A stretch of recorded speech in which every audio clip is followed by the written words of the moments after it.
Good afternoon, colleagues, everyone. Welcome to this event on the demographic outlook for this year 2021. Very particular welcome to our guests that are joining today online from various places throughout Europe. Mr. Fabrice from the OECD, Deša from the cabinet of the Commissioner responsible for Democracy and Demography, Dubravka Swika, Dario TARCHI from the Joint Research Center in Brussels, Daniela VONO de VILHENA from the Max Planck Institute in Berlin, and our own EPRS colleagues, Monika and Marie LECERF. A very warm welcome to all of you. My name is Etienne BASSOT. I am the director of the Members Research Service here at the EPRS. So this year's edition of the Demographic Outlook is a bit different from the previous ones for obvious reasons. We are still in the middle of a crisis. The previous editions examined the effect of demographic developments on the world around us, for instance, the influence of an aging population on the labor market, the impact of an increasing share of older people on healthcare, or the question, how pension systems cope with the challenges of an aging population. This year's edition, we did the other way round. The coronavirus reminded us that demographic change itself is dependent on other factors, such as critical situation in health and healthcare, economic emergencies, unemployment or problems of social security, poverty, and material deprivation. And this is the focus section of our publication this year. So I'm very happy to introduce it. And as a way of starting, Monika, our policy analyst of the Economic Policies Unit in the European Parliament Research Service, will introduce the issue. She previously worked for 10 years at the European Economic and Social Committee and undertook 6 years of academic research on educational activities in the Institute for German Studies in Budapest. She studied at the Eötvös University in Budapest, the Friedrich Schiller University in Jena, and the Saarland University in Saarbrücken. So, Monika, I'm very happy to hand over to you to introduce the issue with, I think, a couple of slides and then to moderate our discussion. I wish you a very fruitful discussion this afternoon. Thank you very much.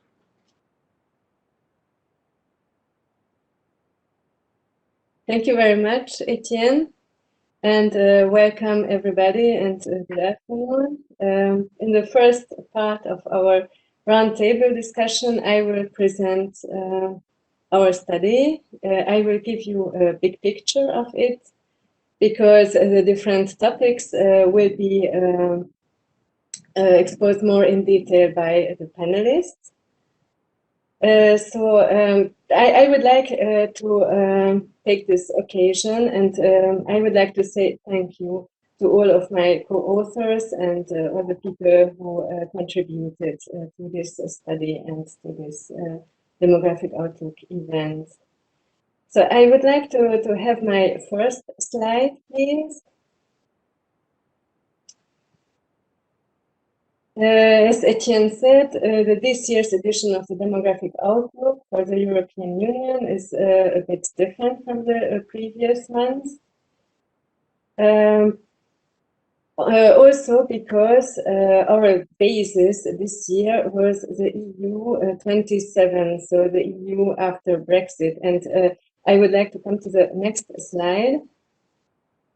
As we can see, all our data are for the EU 27 population, even data for previous periods.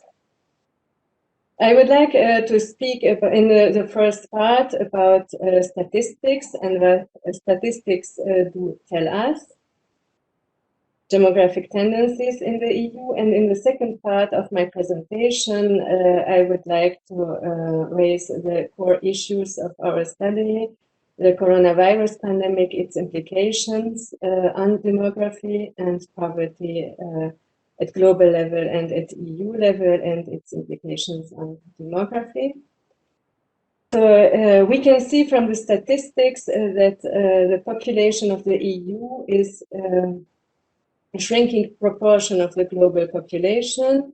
If we compare data from 1960, for instance, we can see that the EU population was at about 12% of the world population. Compared with data from 2020, we can see that it was shrinking to at about 6%. So it is a huge change. And unfortunately, according to provisions, this will continue. So we see data projected for 2060 and the end of our century, it will go down to at about 4% of the global population. And this will bring economic challenges for us. And let's come to the next slide. We can also observe, and this we can observe already during short periods, that the population of the EU is aging. Life expectancy is increasing. If we compare, for instance, figures from 2002 and 2018, we can see already an increase of 4 years in the case of males, so in the case of men, and at about 3% in the case of women. It is a huge change during a short period. If we compare it with older figures from 1960, for instance, we can see a change of 14 and 13 years in the life expectancy. The population of the EU is aging, not only because life expectancy is increasing, but, and here we come to the next slide, birth rates are dropping, fertility rates are dropping. Fertility rates, it means the number of children an average woman has during her lifetime. And we have dropping fertility rates at global level, but also at EU level. And I don't know if it is visible, there is a gray line at 2.1, and this is the replacement fertility rate. And this means when fertility is above this line, population won't shrink. If it is below, then unfortunately population will decrease. In the EU, for the time being, we are at about 1.5. So it is also alarming. If we can continue with the next slide, here we will have a summary of what I have said before. We have these age pyramids, and the shape of the population is changing. The first graph is the comparison between 2001 and 2019. The pyramid in white, the empty one, is 2001, and the colored one is the pyramid of 2019. And as we can see, in the younger age groups, we have clearly a decrease compared to the situation at about 20 years ago.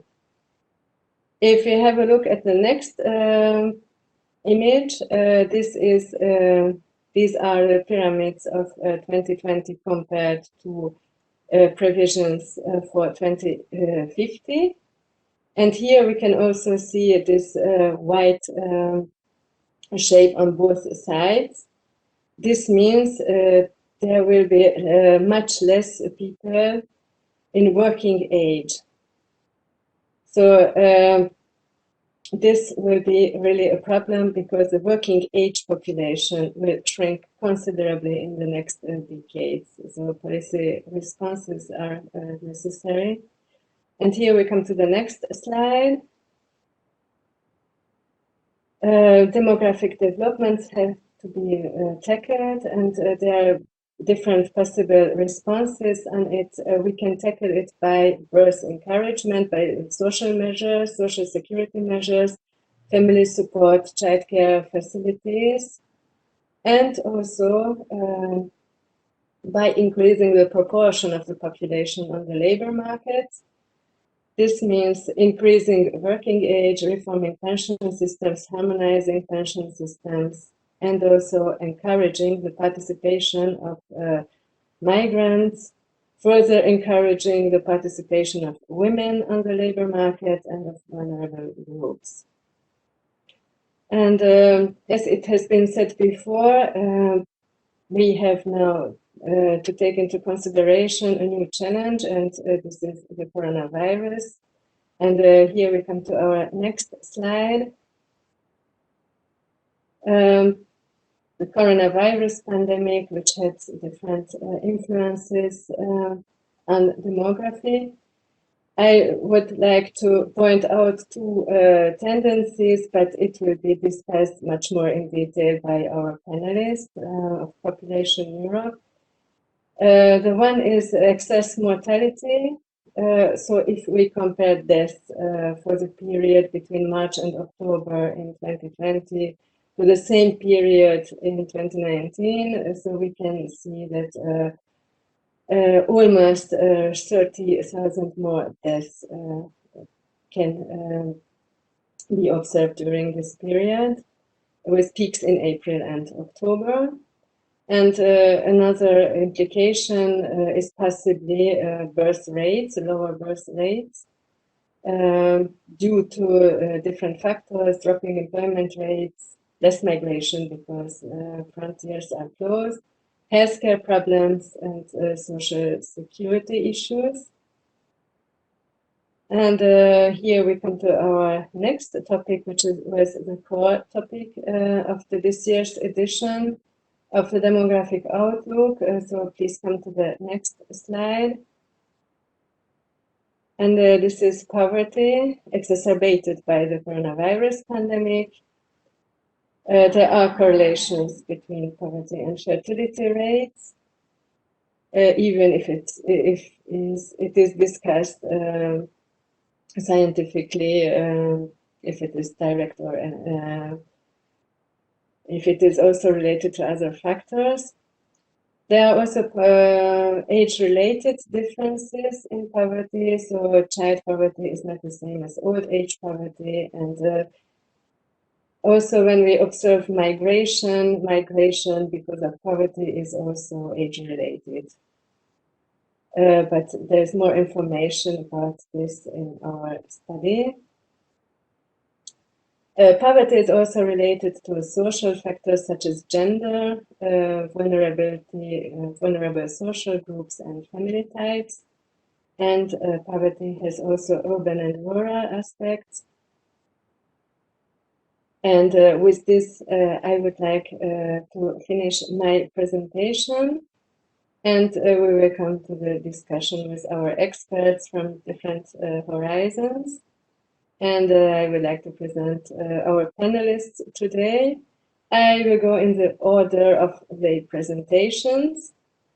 So firstly, I would like to welcome Deša SRSEN from the cabinet of Dubravka Šuica, Vice President for Democracy and Demography. And she will give us an overview of the portfolio of the European Commission and future initiatives also. The next speech will be related to Deșa's speech from Dario TARCHI, who is head of unit in the Joint Research Center of the European Commission, and who will present us a new project, an atlas on demography. Our third speaker will be Daniela VONO de VILHENA, a research scientist from the Max Planck Institute and also Deputy Executive Secretary of Population Europe. And she brought us a very interesting topic, and this is demography and the pandemic and what we have learned so far. And our fourth and fifth speaker will talk about poverty and its implications on demography. Our fourth speaker is Mr. Fabrice from the OECD, head of unit of the Wellbeing Research, Modeling and Advanced Analytics units. And he will speak about the global aspects. And then last but not least, our colleague Marie LECERF, policy analyst at EPRS and the Citizens Policy Unit, will speak about poverty at EU level. So I give the floor to our first speaker. So please, Deša, go ahead. Thank you very much, Monika, for this introduction, and thank you very much for the invitation to join you for this event today, for the launch of your demographic outlook. It's actually really a true pleasure to be with you here today, because we were supposed to have a similar meeting last year at this very time. It had to be postponed. We thought at the time it was to be postponed for a month or something, but at the end, here we are today, 1 year later, still online. So hopefully things will change soon, because it's actually quite difficult to make a speech or an intervention or a presentation to a series of little icons, rather than to an audience that you can see and you can interact with, because it's always easier to adjust your presentation when you can see the body language and the reaction of people around. What I also find particularly nice for this intervention is actually to know the panelists, because during this year of the pandemic, we have actually even become friends, because we're used to work together on this exciting topic of demography. So, for example, with Daniela from Population Europe on so many diverse topics, but mainly on interacting with experts on demography that we are actually consulting thanks to Population Europe. And then, of course, with Dario from the JRC on the Atlas of Demography, this exciting new tool that we're developing together, and the launch of which is foreseen for the end of April. So what I will try to do today on my side, as Monika said, is to give you a little bit of an overview of this new portfolio we have in the European Commission on demography. And that we have actually for the very first time in the European Commission, because we didn't have it before. So it will be an overview of our mission, of all the initiatives that we have and that we plan, and also of our ambition, because the ambition is pretty high. So now it has been a little bit more than 1 year that we have this new portfolio in the European Commission, and as you probably know, I'm not sure you know it, but the ones who we work with do, is that the portfolio did not come with a service, with a dedicated service. This means, because usually portfolios are always associated with a service. You have a health commissioner, you have DG Sante, you have Regio commissioner, you have DG Regio. Here we didn't have a dedicated service. So this meant that we spent and we actually dedicated the very first months in office, and even more than only the first months, to identifying and to gathering all the intelligence on demography that we have in the different services in the Commission. And it actually ended being even better, rather than having just a single service dedicated for demography, to have all this intelligence around the different services. And when we put it together, it's actually pretty impressive. So in the absence of the service, we also established several demography networks within the Commission. We have a network of commissioners, so that's like the highest level. We also have the demography network on services level. This is where we put all the different DGs of the Commission together to discuss demography. We have the network on the cabinets level, so this is a more political element where we try initiatives with politically relevant elements. And then the last one, which is probably the most important one, is the network that we established together with Population Europe, and thanks to Daniela, who is here with us. And it's the one with very prominent demography experts we have in Europe, and that we like consulting before embarking on new initiatives in relation to demography.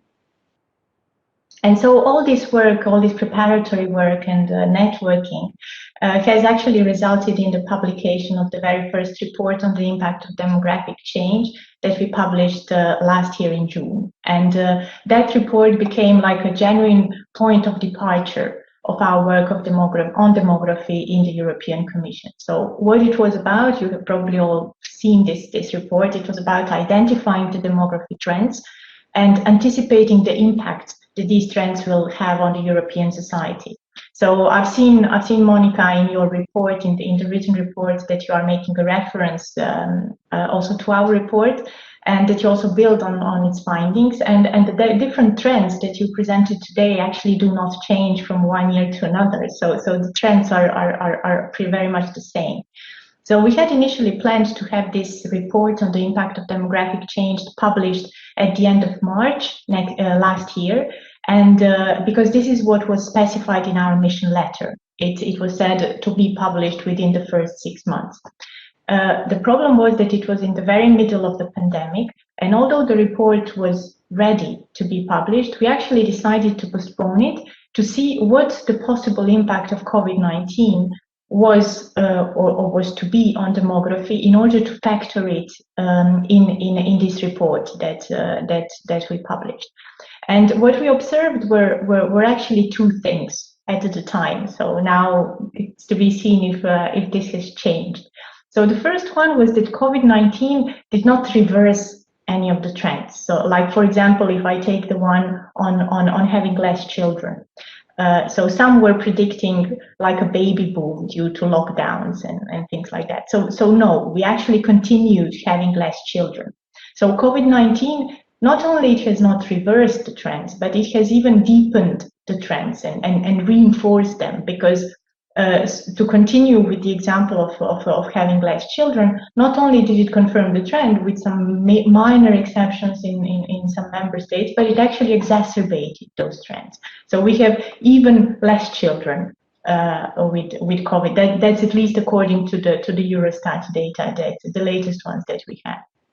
The other observation was that it was rather the opposite. It was rather the demographic trends that were having an impact on COVID-19 rather than the other way around. Meaning that, for example, it was the aging population that has an impact on had an impact on the propagation of the virus, or for example, the composition of the households was not at all neutral in relation to the gravity or to the circulation of the virus or to the rapidity of the recovery. So, as I already said, this report from last June was like a genuine point of departure of our work. And we followed up with the publication of the Green Paper on Aging back in January, at the end of January, with the objective of launching a very wide debate of around 12 weeks of public consultation on the impacts of aging in Europe.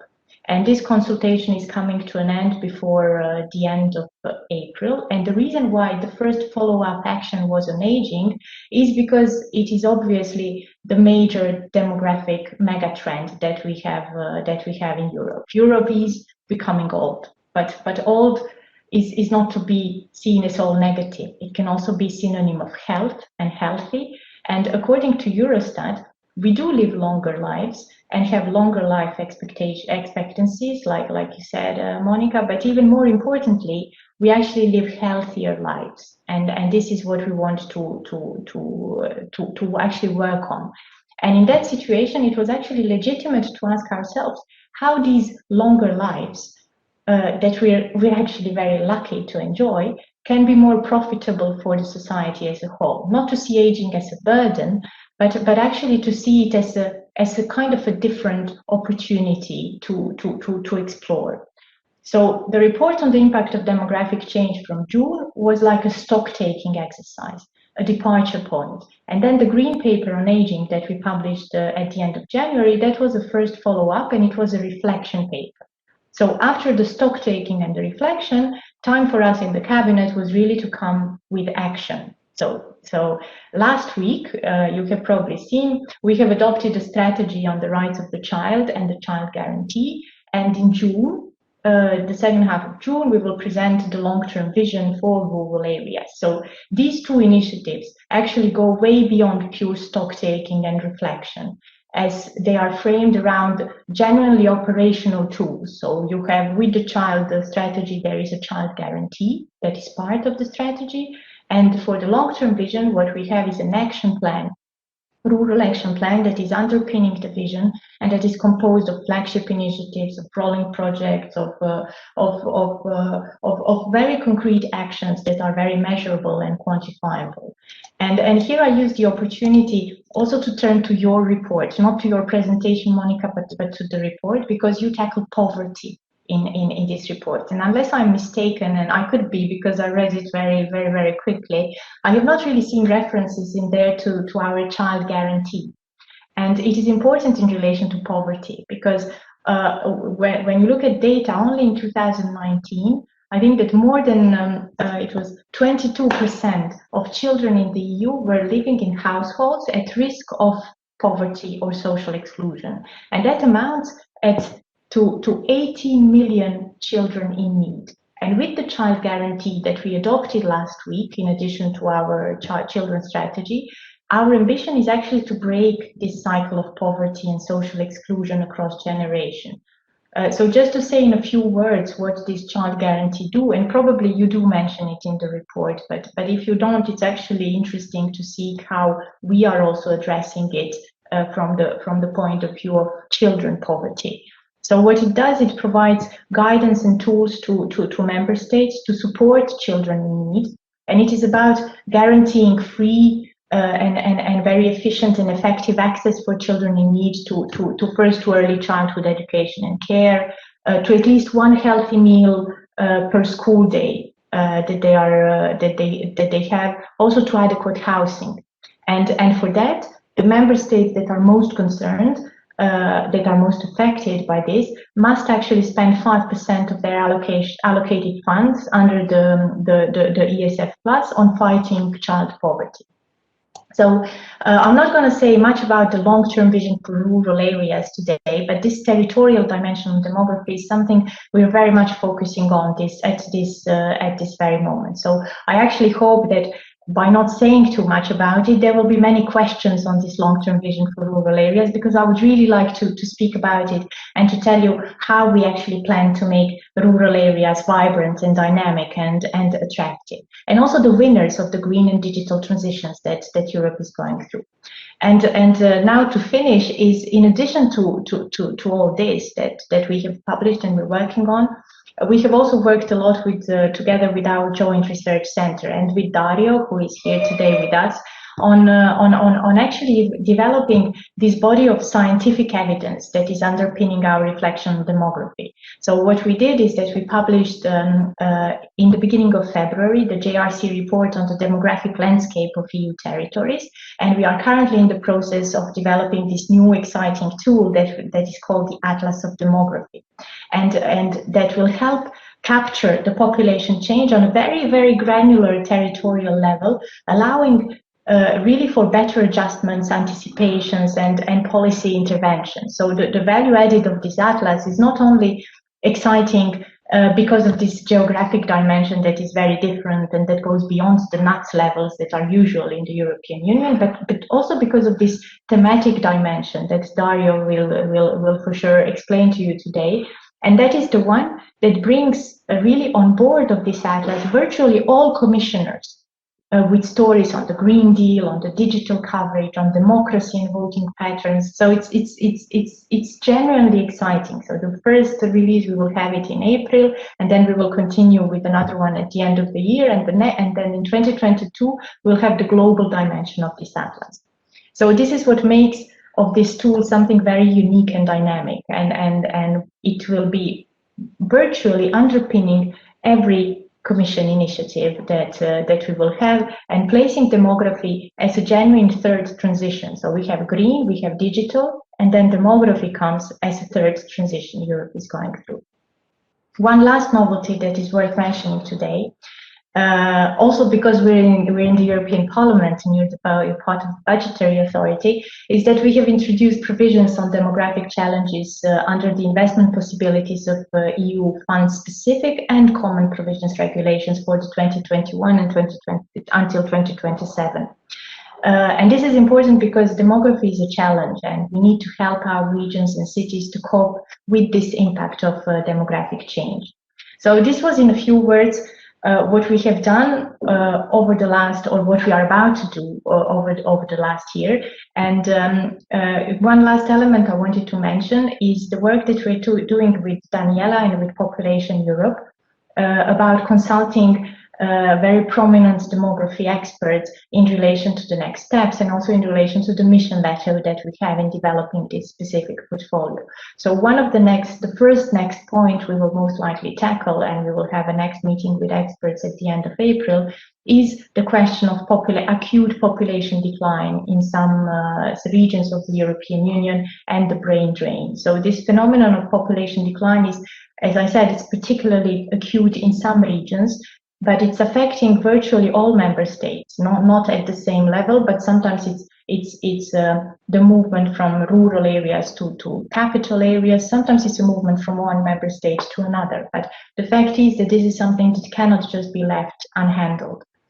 Because today, I have the data here, so 1 in 3 people live in regions with shrinking population in Europe. And the problem is that in these regions with rapid population decline, local and regional public authorities are likely to see their revenues drop. And they need at the same time to spend more to adjust their services and their infrastructure to the needs of the population. So we believe that with the right investments and with the right policies, this population decline can be managed and in some cases even mitigated, but it requires a structural and targeted approach. The other dimension that I will not talk about today, but that we will certainly tackle, is the global dimension of demography, because we need to anchor our demographic change in a more global context. You said, Monika, in the beginning, you showed the comparison between the size of the EU population in comparison to the size of the global population, and it's so that in 20 years time or 40 years time, we will be around 4% of the global population. So it's basically almost around it's called like statistical mistake. When you speak about financial corrections, when you're around 4%, you're around the statistical mistake. So it's very low, but it doesn't mean that it can go hand in hand also with good life and with well-being. So I will now stop speaking to give the opportunity to Dario to present our Atlas of Demography, and also to have the exchange, because I think that's the most interesting part of this event. So thank you very much for this attention, and yeah, I'm looking forward to cooperate with all of you on this on demography and on making it a transition that we actually end up winning. Thank you. Thank you, Deša, for this really insightful presentation. So we had a look behind the scenes of the cabinet of Dubravka Šuica, and it was really interesting, I think, for the audience as well. And we will continue with a related presentation. So Dario, please, I give you the floor.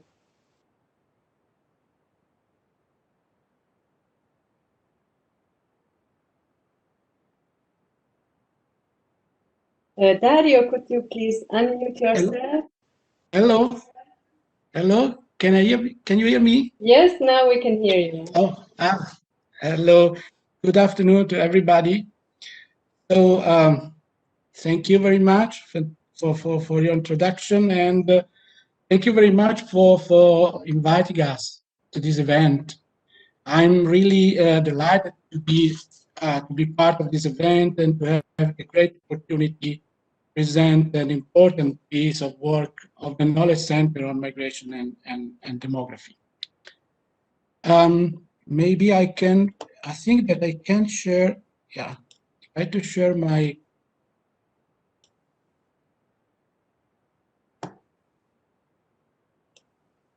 okay, can you see my presentation? Can you see it? Yes, we can see. Hello? Okay, sorry. So I'm going to present the Atlas of Demography, which is a new interactive tool developed at the Joint Research Center of the European Commission to bring demographic data and demographic analysis at the heart of policymaking. It is going to be launched officially on the 29th of April, so in a month from now. And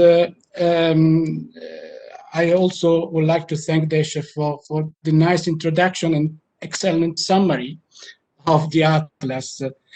So the Atlas is a project started on direct request of Vice President Svitzer with the full support of Commissioner Gabriel. And it is one of the tools supporting the new Commission portfolio on demography and democracy. And probably another element to stress is that it is very much in line with the request by the Council to the Commission of last June, develop a common basis and an interactive EU-wide resource for reliable, comparable, and accessible data addressing demographic developments. So when you speak about an atlas, we think probably about data, about maps, about the geographic dimension, which is absolutely one element of the report, of the atlas, sorry. But let's start from the perspective of thematic stories or the thematic area of the atlas. Because the atlas is first of all building on a recent report by the GRC, the one on the demographic landscape of EU territories that we published at the beginning of February. And the findings of this report show how demographic knowledge is cross-cutting and how important it is to adopt a strong territorial perspective. So demographic drivers and implications of territorial disparities across EU regions provide a unique and detailed insights to tackle societal challenges. So this is really an element which is in the atlas, and to facilitate the uptake of the results of the report by, let's say, policymakers, but also the general public, we developed the atlas as an interactive online tool. So, together with the thematic stories, we have the geographical element. And in this sense, the atlas provides real-time access to a repository of population data on the current and future composition of European society at an unprecedented level of geographical detail. This is the other distinctive element of the atlas. So, in the atlas, we have official statistics and projection from Eurostat and new data set produced by the Joint Research Center. You see here a summary of the main distinctive elements of the atlas. And the users can access the atlas in two different ways: from a geographic dimension, and so navigate the data from the European level, the EU level, down to the local dimension, which is really the new element in the atlas, or to look to the thematic dimension, to look to some stories, to some demographic analysis that are coming from the report I mentioned you before. Just to give you the flavor a bit of what is in the atlas, this is how the geographic dimension looks like. So, starting with the European level, we have information, charts, graphs on population parameters in different years, for instance. We have a chart showing changes in the age structures, again, in time. We have a pie chart showing the population composition by broad age groups for different years. And we have trends over time. So each moment you select a certain geographical detail, you have the possibility to compare data across time. And of course, you see in the right up corner, you have filters to interact with the data, to customize the view. And very importantly, you can go through the national level, the regional dimension, down to the really local administrative unit level. So population data trends can be explored really at this level, which is a bit unprecedented in the sense that there is no other, very often we stop at the level of NUTS3, at the level of the problem. Going back, let's look a bit into the other dimension, the dimension of the stories.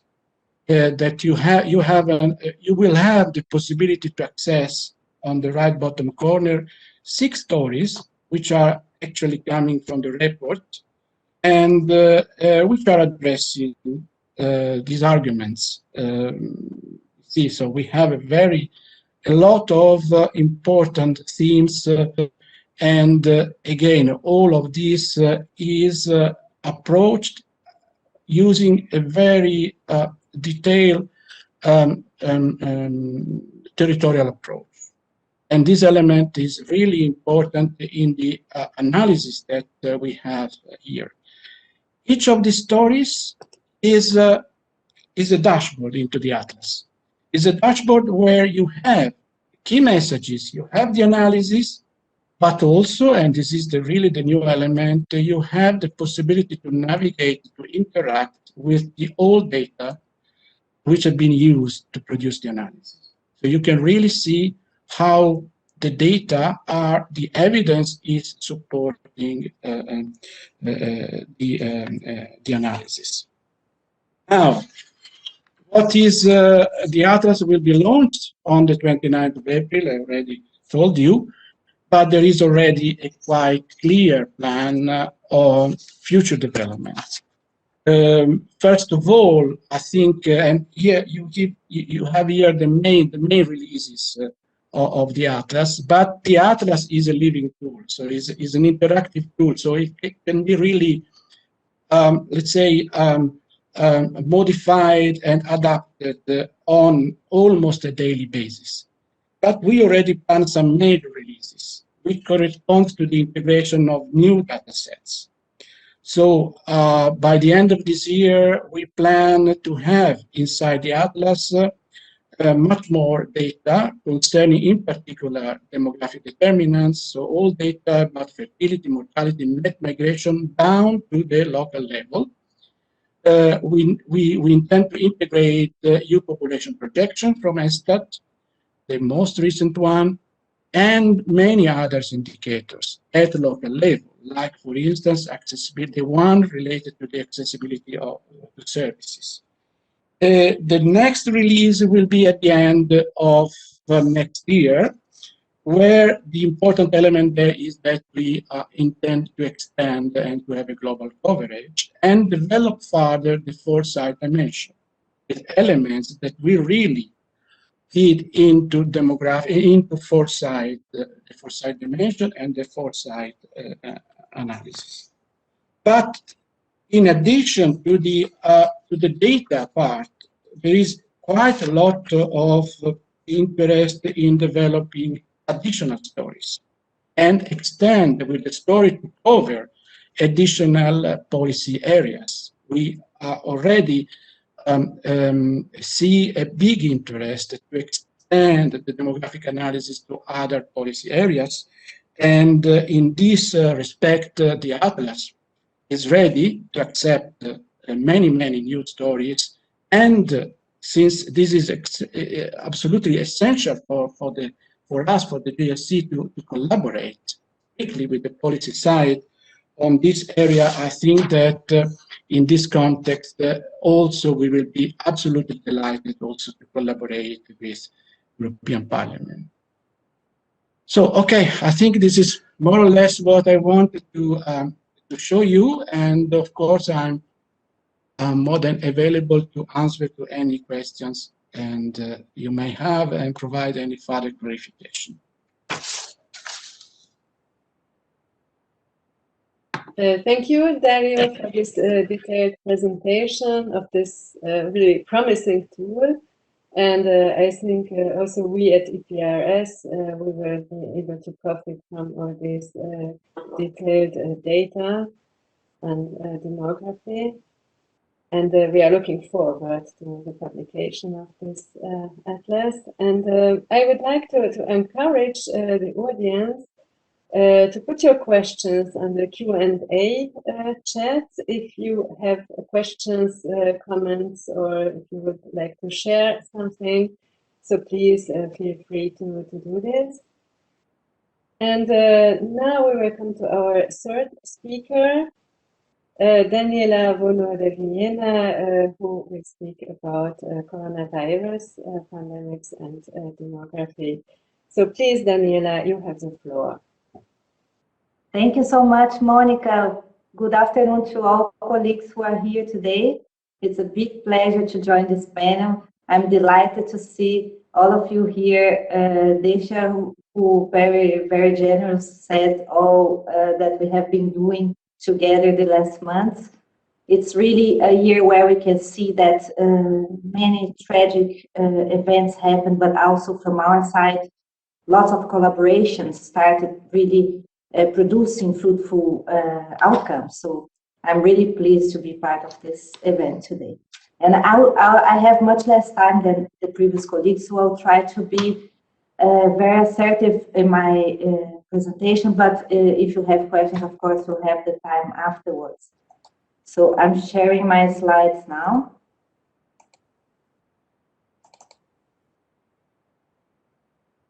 Okay. Oh. Okay, can you see my, yes, you can see my slides. From the academic community, I must say, Population Europe, where I work at, we represent 36 demographic institutes all over Europe. And the work that has been done in terms of analyzing the impact of demography, of the pandemic on demography, it's very, very dependent on the data availability. But all in all, what we have learned so far, it can be divided into 3 categories. So the first one is, as Deša already mentioned, the importance of socioeconomic population composition on the impact of the pandemic. It varies depending on the age structure, how people live, the structure of families inside households, and so on and so on. The second impact is the direct impact of the virus on mortality, and demographers have been measuring this impact basically by using 2 measurements, which is the assessed mortality and life expectancy. And the final big area where demographers have been working on is in trying to analyze the indirect impacts of the pandemic on fertility, migration dynamics, and social inequalities in general. In terms of data availability, the great news is that we can use data to fight the pandemic. I think our population have never been so literate in what indicator, like specific indicators means, and we have all been following the indicators deaths by coronavirus and basically on a daily basis. So this is great news for our society that the population in general is becoming much more literate and interested and aware of the importance of data for our lives. But it also comes with lots of data-related challenges, and our community know them all very well. I will skip this part, the sad part, but maybe what I would like to reinforce here is that we can really see the difference of investing in good data infrastructures inside countries. Countries who have been keeping socioeconomic panels, cohort studies for a long time. For example, the UK, they have the cohort studies since the end of Second World War. Germany has the socioeconomic panel for more than 20 years. So you can see that when a country has a panel, a good socioeconomic panel where they can easily add specific models on the impact of the COVID, it really pays off in terms of we can tell a story of how our societies were before and how they are now. So, in terms of general impact of COVID in mortality, I'll be very fast in this part because Monika already mentioned, and Deša comment on that as well. So the impact in life expectancy, as you can see here, are the numbers attributable to official COVID-19 deaths, which is a very tricky thing for our experts, because data is is not the same, collected in the same way in each country. So here you can see that the impact has been for male females between 1.5 years in Belgium, and the lowest you can see is 0.4 in Denmark. So the impact is different inside Europe. And what I would like to call your attention is that 1.5 can sound a small number, but if you look at the trends in life expectancy in the last century, you can see that if you look at here, you can see the impact of the Spanish flu, which was big, and then countries recovered. Then you have here this impact of the Second World War, which was also very important, but then trends were relatively stable and moving upwards in the last 60 years. And now we will have a turbulence at the end of this graph again. So if you put this into perspective, you can also see that even when the shocks were extremely high, like in the Spanish flu, trends tend to come back to normal and continue the slope, right? So this is the message for the life expectancy. What we don't know, and we really need to know in the future, is what is the impact of this pandemic on healthy life expectancy. We know that it recovers much slower than the general life expectancy, and we are now learning with these great cohort studies that are available in very few countries that the health impact is very different depending on the age group you look at. So we really need to pay attention to the healthy life expectancy in the next years. In terms of fertility, here I present to you the number of births registered in January between 2000 to 2021. So here in the very end of this graph, you can see that fertility fell pretty strongly in France, a 30% of decline in comparison to 2020, the year before. So far, the highest impact that we know is in Spain, with a 20% decline in comparison to 2020. But then you look at Netherlands, Sweden, Hungary, and Croatia, trends have been pretty stable in the last year. So you can even speculate that some society, the fertility is showing some, to the extent to which the families in our countries are more or less resilient to the crisis, right? But the real cause for that, we still don't know. So the researchers speculate so far. It can be because of the perception of uncertainty,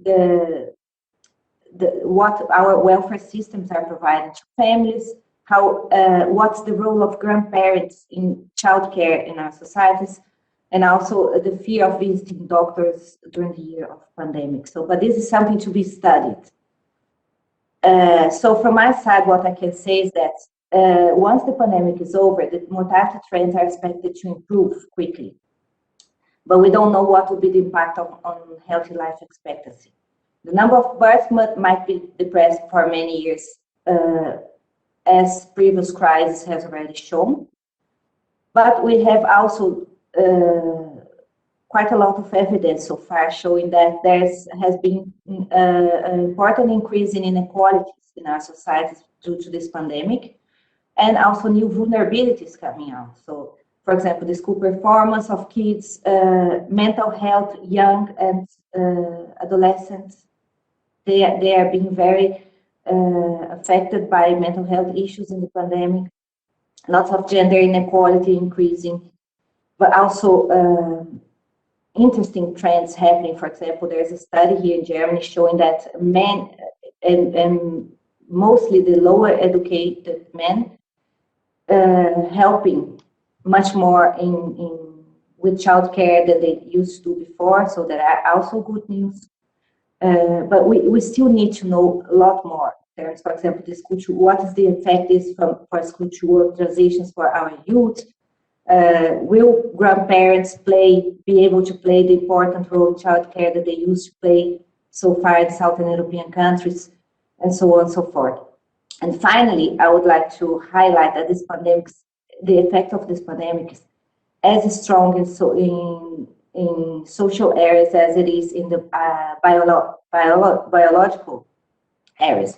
So we really need to pay attention to what's going to happen in the future, and we really depend on data. So I will just skip to my final slides here, where I ask the question, how do we want to navigate in the next years? And really, if you really want to invest in evidence-informed policy making, we should really pay attention to the quality of data inside our countries. We need to improve the efficiency in data collection and data release. And really need to invest in more coordination and open data infrastructures. I just put here an example that a project that is already is written, and the colleagues have been applying for different grants, not so far not successful, but the project is great, and it aims to create an European online panel and put together the most important panels that are so far available in our region to monitor on a cross-national level what's going on in families, in old age populations, and in our societies in general. So thank you very much. This is what I wanted to share. Thank you very much, Daniela, for this interesting presentation. It is at the same time encouraging, because you mentioned that we can use data in order to fight the pandemic, and it is also impressive. For example, the graphs you presented, the declining birth rate, it is really impressive. And to raise the question that data collection has to be harmonized, I think it is also a very important point. And I will come to our next presentation now. Fabrice from OECD, who will speak about poverty and its implication on demography. So I will give the floor to Fabrice, and I really want to encourage the audience to send questions or different comments on the Q&A line. So please feel free if you have something in mind to share it. So please, Fabrice, I give you the floor.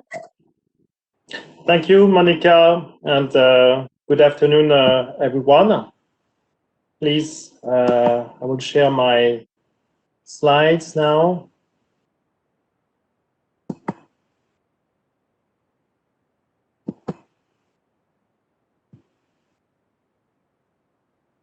It's coming, and it should be on your screen now. So I'm happy to reflect on the relationship between poverty and demography. I will actually take a slightly broader perspective and look at the relationship between income/education and demography. It is a two-way relationship that I'm happy to decompose in a very simple way. First, look at the relationship from income to demography, and then conversely, the relationship from demography to income, especially in the context of two compounding mega trends, which are growing inequality and population aging. So first, from income to demography, and especially in the context of fertility. So the workhorse model for economists is the so-called child quantity quality trade-off by Baker, whereby parents choose between a lot of children with little education or a small number of children with a lot of education. And actually what determines this trade-off is the relative cost of education relative to fertility. The cost of fertility is a time cost. And obviously, the monetary cost associated with this time cost depends on the potential wage of parents. As a result, poor parents generally choose quantity over quality of the offspring. They incur a lower opportunity cost of fertility. It immediately drives two policy recommendations, so to speak, in order to promote the quality of the offspring and child education in particular. Is actually to provide free and mandatory education, lower the cost of education, and secondly, to increase the opportunity cost of women by providing them a higher education and skills, hence a higher potential wage, as well as provide cheap childcare facilities, which increase the cost of fertility. So the general policy recommendation, in a sense, is that investing in parental human capital trickles down to children human capital via this economic effect. Looking at the data, and actually I had a paper looking at demographic trends over more than a century. It's clear that education, parental education, has triggered the fall in fertility, while income per se is not necessarily associated with a decrease in fertility. It's actually associated with an increase in fertility, reflecting an income effect. This is up to a certain level of GDP per capita, and this is relevant actually for developing countries rather than high-income countries. Also of interest is the effect of child mortality on fertility. So in a nutshell, I don't see any strong direct causal impact of poverty on fertility, but a common factor, which is a low human capital, especially low human capital of mothers. This being said, it's an important phenomenon and transmission mechanisms across generations, as inequality in education among parents is transmitted in the form of inequality in education among children. And that's an impediment to social mobility and a negative impact on equal opportunities. So this mechanism has to be taken seriously. Secondly, the impact of income on demography regarding the mortality or longevity effect. Well, it's clear that there is a two-way causality between income and longevity. Income has an impact on longevity and vice versa. Poor health conditions certainly have a detrimental impact on income. So perhaps a more one-way impact would be to look at the effect from education to longevity. It's not totally clean. Looking at the work by Deton, for instance, suggests that there is also a two-way relationship between the two, especially at a young age. But this is actually a cleaner way to look at the problem at stake. So looking at the effect of education on longevity, there appears to be a large degree of health inequalities across educational groups. So for instance, this is actually joint work with Professor Mackenbach and Domentas Jassilionis from Max Planck Institute. Looking at the data, longevity differs by 8 years between high and low educated males and 5 years for women. So the education gradient is still very large. One word about the key drivers of longevity at the macro level. This is based on a previous OECD analysis. Well, there are at least five key factors that can be pinpointed in econometric work, so to speak. These are health expenditures, income, education, risk behavior, and health system efficiency.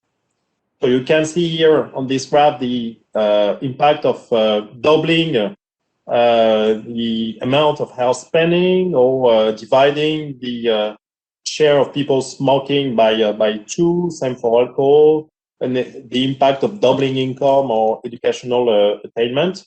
These are significant and large effects. So in a nutshell, both income and education matters for longevity. This is to be expected. Policy-wise, and also bearing in mind the cost of potential policies, it appears that the most cost-efficient policies are those that promote healthy behaviors as well as prevention. And these are also yielding benefits in the form of personal well-being. And generous basic insurance, which is supposed to avoid healthcare renunciation and hence a larger health cost when the health conditions deteriorates if no intervention is taking place. I will just conclude by looking at the reverse link from demography to poverty and inequality. There were a couple of reports by the OECD over the recent years. It's clear that there are demographic megatrends at stake, and that they impact household income, inequality, and poverty. Those demographic trends are, for instance, aging populations, retreat from marriage, the decline in the number of children that affect the amount of household disposable, equivalized disposable income in the household, growing associative mating, which yields an unequalizing effect, and conversely, increased women's labor market participation, which has an equalizing effect. So the respective impacts of those demographic trends were analyzed a few years ago, and overall, they seem to have a little impact on household income inequalities, which are mainly driven by inequality in men gross earnings. That doesn't mean that they won't matter in the future.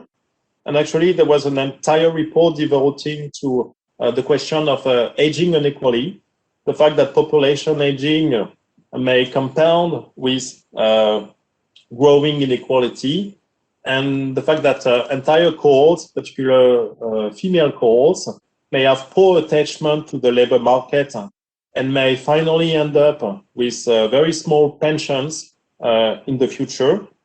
So from that perspective, there is a projected increase in inequality and poverty among future retirees in a couple of decades. So this is an important mechanism to bear in mind.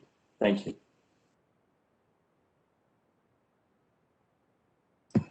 Thank you very much, Fabrice, for this really insightful presentation.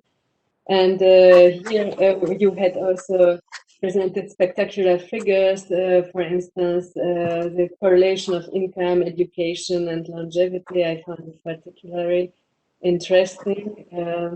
And maybe we will have time to pose some questions to this topic. But now we will come to our next speaker, Marie LECERF, who will expose the situation of the EU from the point of view of poverty, and possibly speak about some demographic correlations. So please, Marie, the floor is yours. Yeah. Okay. Thank you, Monika, and thank you, to all speakers, because they all tackled things I wanted to point out, but I will have a European point of view.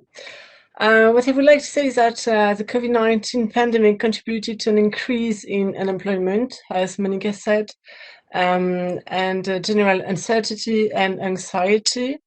It worsens the social security situation of people in precarious working conditions. And besides these effects, the pandemic also increased all the existing social problems, as Deša said, and one of the key ones is being in poverty. So what I would like to share with you today is first a clear idea of what it means being poor today in the EU, and second, a clear picture of who is most at risk of poverty and which are the socioeconomic drivers of poverty in the EU, and thirdly, a really quick overview, because Deša already pointed out many things about it, a quick overview of what the EU is doing about poverty today. So what does it mean being poor today in the EU? The first thing to say is that there is no universal definition agreement on the definition of poverty. So the European Union has adopted a relative definition of poverty, meaning that being poor or at risk of poverty or social exclusion involves a combination of three factors. The first one is monetary poverty. It is defined in relation to the national median income. It means that you earn less than 60% of this median income, which splits the population in two parts. It's quite interesting because it shows a relationship between poverty, time, and location. The second factor is severe material deprivation. What does it mean? It means that it measures the lack of basic good, access to basic goods or services that you need as a person to have what we can call a decent standard of living. It relates to your ability, the person's ability to afford or not to afford at least 4 out of 9 goods or services, and those ones are really diverse. It means that you cannot afford to pay your rent, or you cannot afford 1 week of holiday per year, or you cannot have a telephone, television, or a car. It doesn't mean that if you don't have one, you are poor. It means that if you cannot have 4 out of 9, you are poor. And the third factor is about the situation facing the labour market, which is called the very low work intensity, which affects the population under 59 years old of working age, who work less than 20% of their work potential. So if you add these 3 criteria, but you don't need to have all the same at the same time. If you tick one box, you are considered as poor or at risk of poverty in the European Union. If we look at figures, in 2019, and I want to underline this 2019 because we don't have the figures for 2020. So in 2019, 92.4 million persons were poor or at risk of poverty in the European Union. It means it's more than 1 out of 5%. It's 21.1% of the EU population. And among this population, monetary poverty was the most prevalent form of poverty in the EU. Let's see now how did the situation change really quickly during the decade. And still, I repeat, we are in 2019. I do apologize for repeating this, but we cannot say about 2020 anything.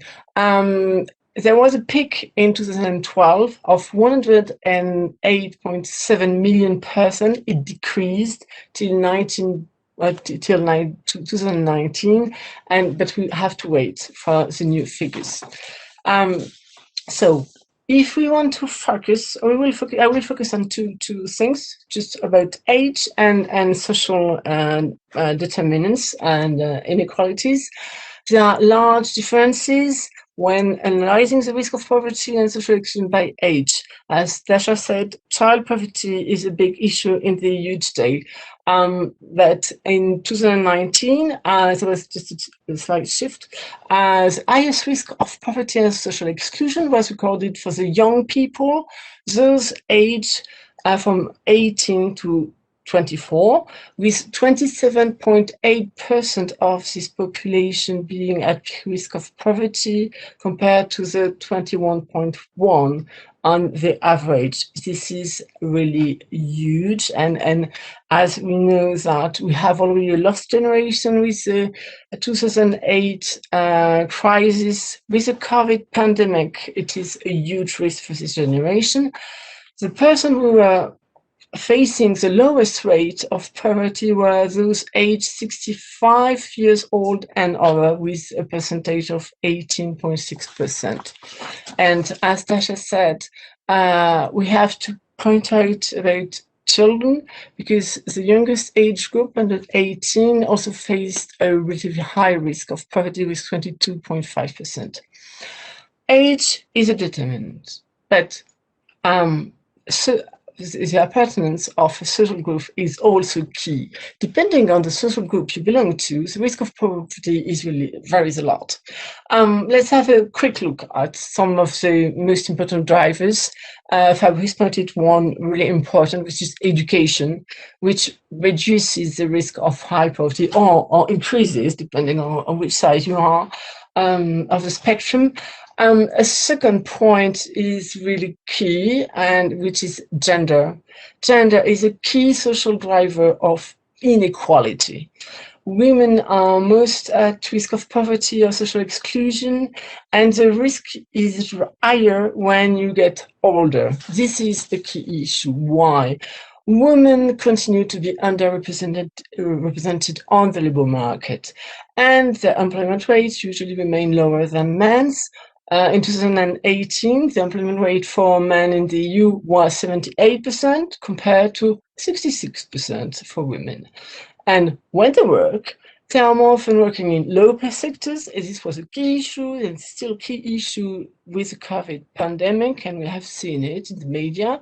And they are in low-pay sectors, and they work more often part-time because they are taking care of families.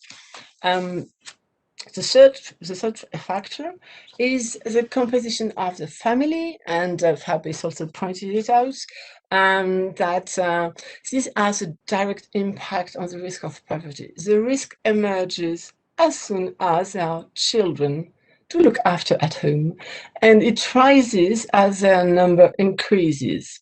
I won't go into detail, you will find all the details in the report, but of all family types, single adult households, and most of the time single adult households are just women alone with their children, they face the biggest risk of poverty and social exclusion.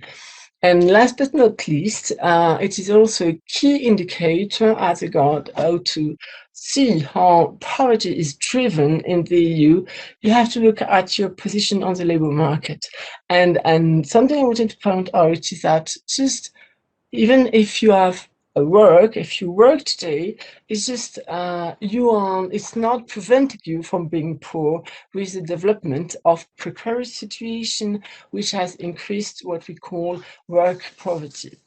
So I will be really short about what the EU do to fight against poverty. Just I wanted to repeat that. First, promoting social inclusion and combating poverty are core values of the EU, but at the same time, most of the competencies rely by member states as regards poverty. Nevertheless, if we have on one point core values, member states, but since I would say more than a decade, it is a key policy in the EU institutions.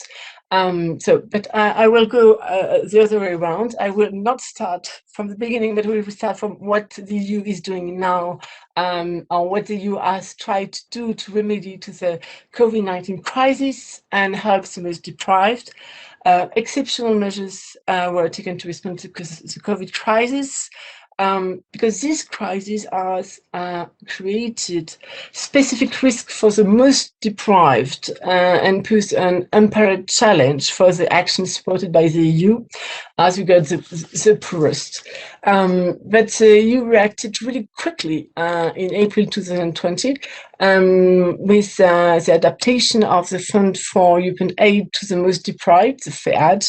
And for extent, it's really practical. It's just technical, but it's just the life of people.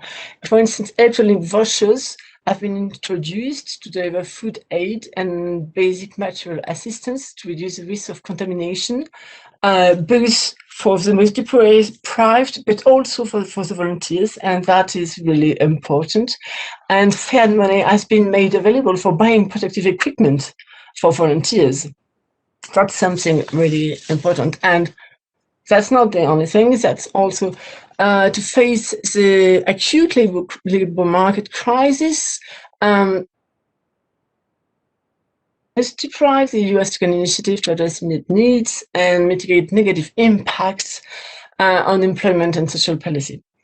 But if we have now a broader look at EU policy against poverty, really recently, the EU has made a renewed commitment to fight against poverty, and let's face the facts. The EU 2020 social target of 20 million reduction was not met, but the COVID pandemic is expected to worsen the situation and to increase the levels of financial insecurity, poverty, income inequality in the short term.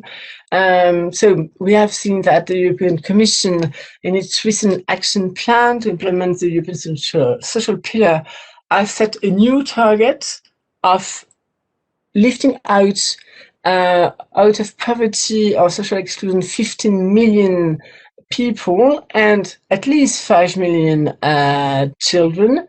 I want to insist on the child guarantee and the issue of children and about the cycle of poverty and intergenerational reproduction, and the fact that when you are born in a poor family, the probability that you will be poor as adult is really high, and we have to go to break this cycle. So the European Commission has proposed many things, the child guarantee, council recommendation on it, recommendation on minimum income. We can also speak about the minimum wage, which could help just if we have secure to have a minimum wage, you can secure your family.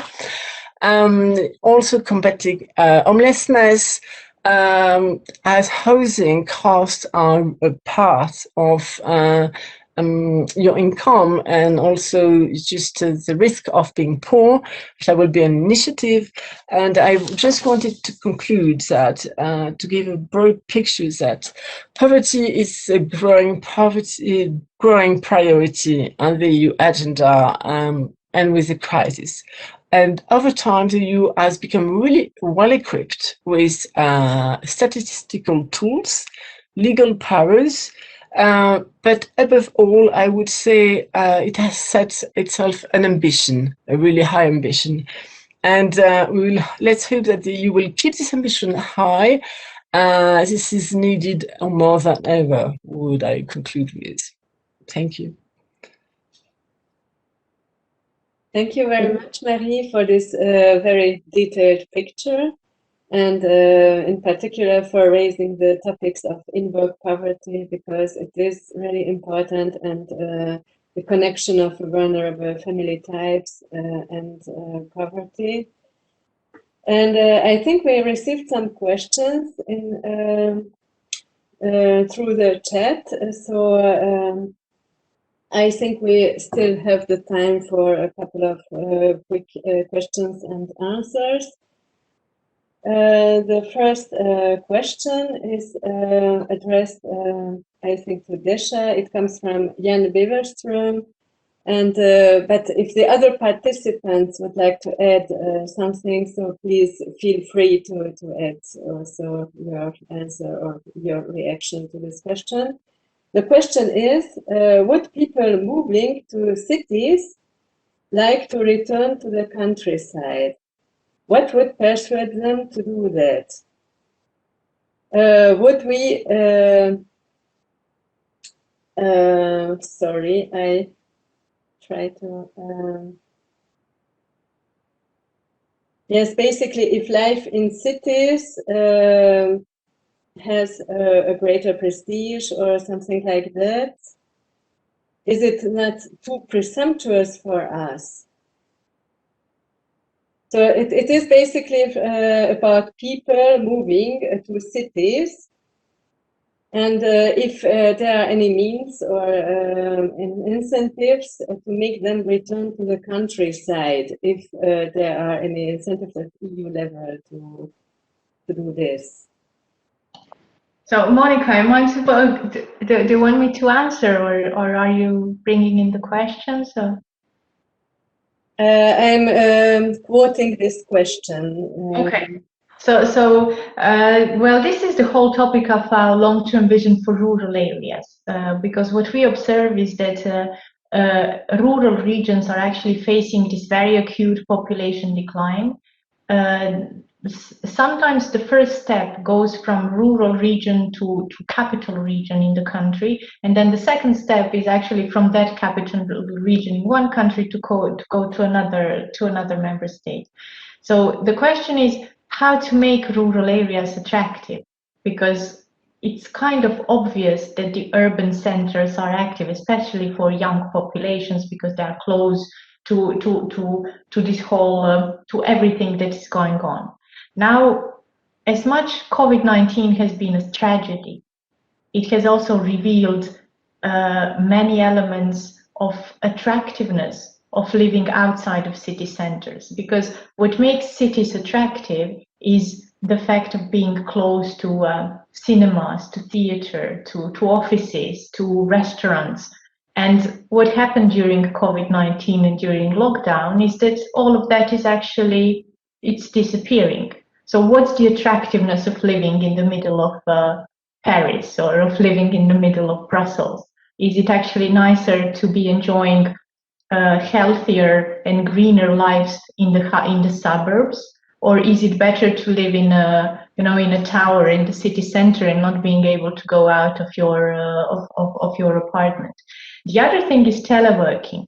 So it's a kind of it was very experimental until COVID-19, and as from March last year, we all switched to teleworking. I was, as a head of unit in the European Commission, very hesitant when it comes to teleworking. We always had this opportunity to offer the possibility to our colleagues to telework up to 2 days a week. And as a manager, I had this kind of I was very hesitant because I couldn't really see exactly what the person was doing. And actually what I realized during this period is that what counts is the result, is the output. And the teleworking has actually managed to put forward people who are usually probably not as interactive and as social in corridors speaking about how much work they have, but has highlighted and put the spotlights on the ones who are productive and very effective, and it brought a different balance. I'm very happy to be able to go to work once or twice a week, because it gives me a personal balance, because I have 5 kids at home and I actually like going away. But in terms of work, efficient work, it's completely possible to do it by teleworking, and I wasn't convinced of that. And the very last element I wanted to mention is the public consultation that we consulted, that we conducted at the end of last year, and that is underpinning our reflection on the long-term vision for rural areas. And in this public consultation, we very much focused also on the young, on entrepreneurs, on businesses, on innovators. So it's not like a classical rural population, because the question was how to make these areas, these rural areas, attractive not only for rural populations and the next generation of the rural populations, but actually how to make it attractive to the young, to the new businesses, to these disruptive innovators, to a completely new setup of populations. And thanks to the digital and green transitions that Europe is going through, it's actually possible. The question is how to do it in a smart way, how to build on smart specialization strategies, how to put it all under an interesting umbrella to make these regions and areas attractive. And this is where I come back to my first statement saying COVID-19 has been a tragedy and still is, but it has revealed some aspects of our lives, be it in communities or be it online, that we actually would have not discovered so quickly if COVID had not been here. So I hope this answers at least partly the question, but I'm happy. I'm conscious of the time, it's 3 o'clock, I apologize, so I stop here. Thank you, Deša.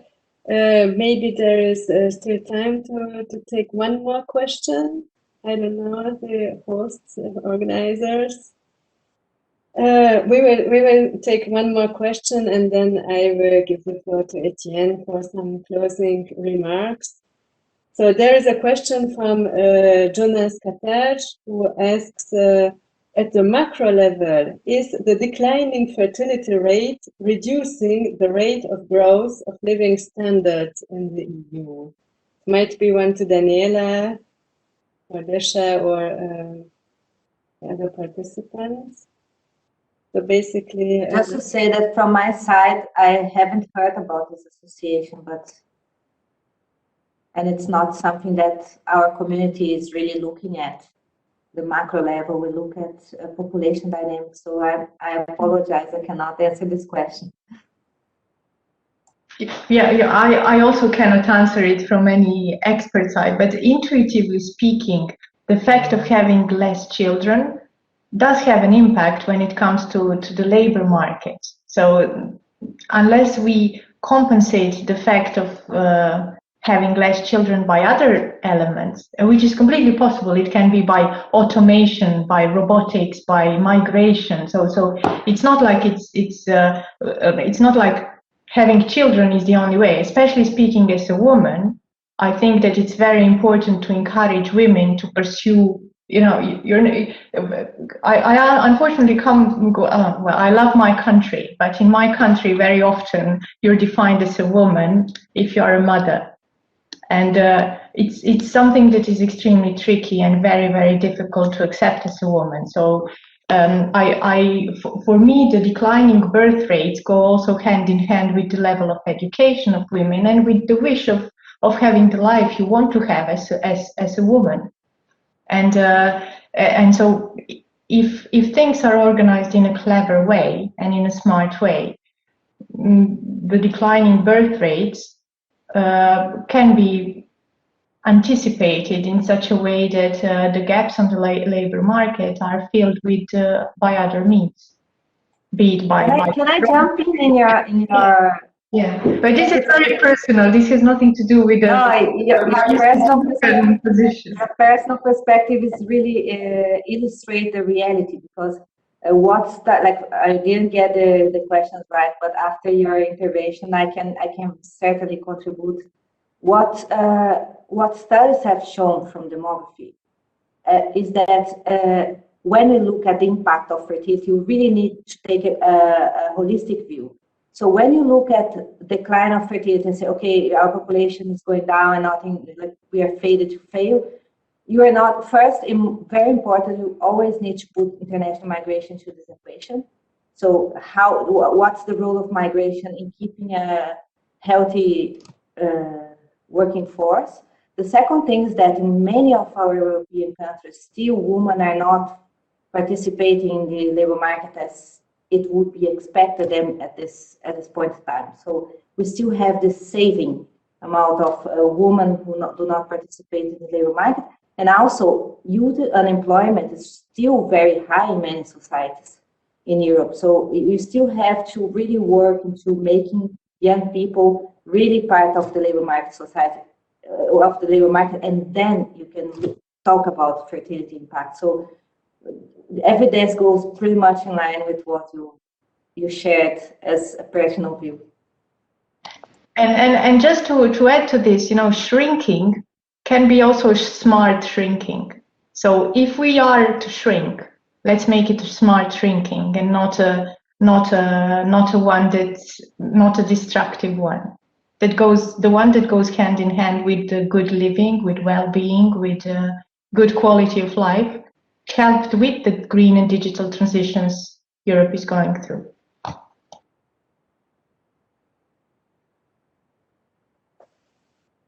Thank you very much for this interesting exchange, and I'm pretty sure that we could continue discussing these interesting topics. Unfortunately, our time is over today. Maybe we will be able to continue this discussion another time. I will hand over the floor to Etienne if he would like to say some closing remarks, and I would like to thank the panel or participants and also the audience for being here and for following this roundtable.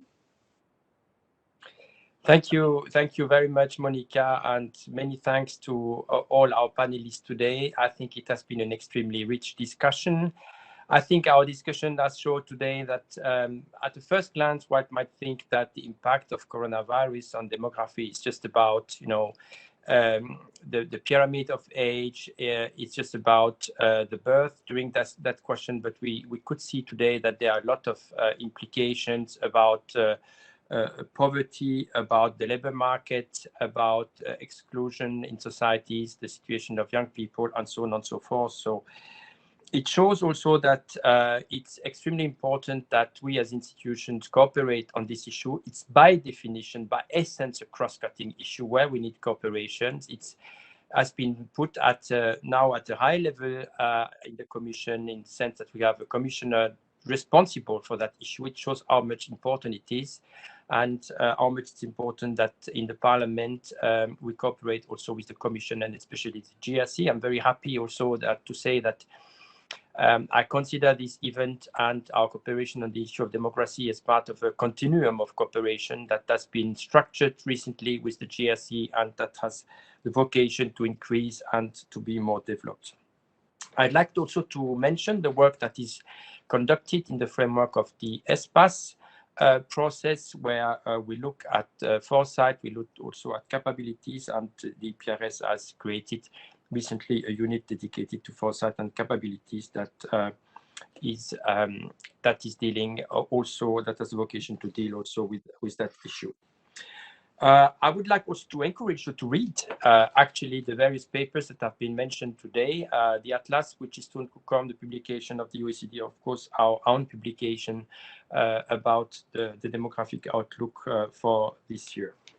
Finally, I would like to extend the thanks that Monika already made to the whole presenters today, but also the public that despite a sunny day stayed with us for this whole event. Many thanks to all of you. Many thanks for taking the time. Many thanks for exchanging. I'd like also to thank the ones behind the scene in the EPRS that are contributing to the promotion of the study, like Mitya, but of course also Anne-Cécile that is behind the scene, very successfully preparing the event and also making sure that it works online very well. Finally, we will have, after the Easter break on the 14th of April, a policy roundtable. That is the next one on the negotiation of the MFF and how much negotiation of the MFF has been a very interesting situation on crisis, but also on compromise, and how much the Union has been able to deliver. The event will be opened by President Sassoli. So I invite you all to come to that event. Thank you very much for being with us this afternoon. Thanks to the panelists and the public, and